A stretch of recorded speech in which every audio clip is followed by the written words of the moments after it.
Hi again, Mullen fans. I hope you're all doing really well. So it's been a little bit of a lackluster day, I suppose, for the stock. We were initially up for the first few hours of trade, and then we kind of dipped down into the red. And now with about 1 hour left in trade for the day, we're actually sitting about 10 cents up, so slightly in the green. So not a negative, not a positive day. There's been no real news around the stock, to spur things on. So I think we're just sort of seeing, a bit of time biding in the market by Mullen Automotive and things like that. So interestingly, we are now getting 1 day closer to getting our NASDAQ compliance, which is great news. And I guess the other thing we're looking out for is we're looking out for that 10K to be dropped any day now, just to get an update on what's going on with Mullen Automotive's financials. So I think that's probably going to be the next catalyst to really move the stock. So it's been a bit of a nothing day. But at the same time, it's positive in the sense that the stock is holding strong and we're likely to see another day out above $1. And I think we're looking pretty comfortable at, maintaining that above $1 mark. So we're sitting around $13 per share right now.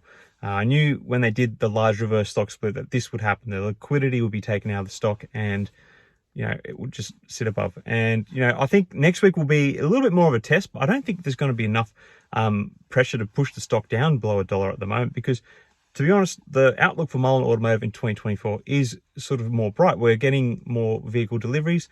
There's been some updates with the Mullen 5 RS with the production model coming soon. And, just hopefully we start to bank some more sales and stuff. And that's what Mullen Automotive needs.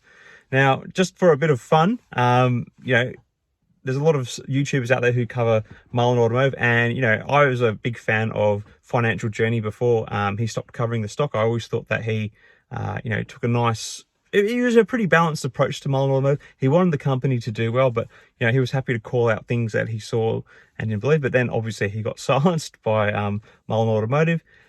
So it kind of leaves people on YouTube in this space wondering who's now the best voice to go to for Mullen Automotive. And I think this morning we actually had the crown handed to someone, and that's this person right here. Going to be an interesting day. The market yesterday just tanked. I mean, so many stocks were down. I think it's just people taking profits from 2023. I do think 2024 will be a great year with certain companies, and that's why you want to make sure you're in the right stocks and you start to understand how things move. And there's no one better you can work with outside of me, right? I'm in it every single day. I'm in the Discord. I'm making posts. I just updated on PayPal and Tesla this morning, and I'm in it to win it this year. So hopefully we see you in there. Check out the links out down below. Have a great day. See you on the next one. I'm sorry. I just thought that was kind of funny because, saying you're like one of the best YouTubers out there. Now, I'm obviously a fan of Mullen Automotive. I want the company to do well. But I know that the company has done terribly. And so anyone who kind of presents it and sort of says, this is a great stock and I'm great at picking stock sort of thing, I just, I would stand back a little bit. I wouldn't, I would hesitate to sign up for their services. I know obviously he's just trying to plug his revenue streams. But, I'm a strong believer. You shouldn't be paying money for things like trading alerts and stuff like that. They're kind of, the only person who really wins is the person you're paying the money to. It's a very dangerous game.